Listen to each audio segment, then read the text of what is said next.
আচ্ছা, মেয়েদের কাছে আমার একটা প্রশ্ন।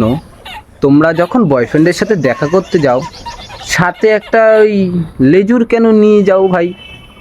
ছেলেটা তোমার সাথে দেখা করতে আইছে, তোমারে বিরিয়ানি খাওয়াবে, কফি খাওয়াবে, চা খাওয়াবে, সব ঠিক আছে, তুমি ওর গার্লফ্রেন্ড খেতেই পারো। তা পাশে যারে নিয়ে যাও, তার এদিকে কিছু লাভ হয় তার? নিশ্চয়ই না। তাকে তো ভাই খাওয়াবে না। ছেলেদের টাকার তো ভাই একটু দাম আছে নাকি? নাকি আবার তুমি ওর বয়ফ্রেন্ডের সাথে, মানে ও যখন দেখা করতে যায় ওখানে গিয়ে খাও? এই ব্যবসা চলে অরিজিনালি নাকি? যে তো প্রকৃত ভালোবাসে সে তার বয়ফ্রেন্ডের টাকা নষ্ট করাবে না? বিজনেস? আসলে বুঝি না ব্যাপারগুলো। একা যাও, প্রেম করার সময় একা করছো, এখন ঘুরতে যাচ্ছ, টুক করে সঙ্গে নিয়ে যাচ্ছ, কোনো দোকানে খাবার খাচ্ছ, তুমিও খাবা, ও খাবে। আরে ভাই, তোরা খাওয়াতে পারিস না একটু ছেলেদের? পয়সা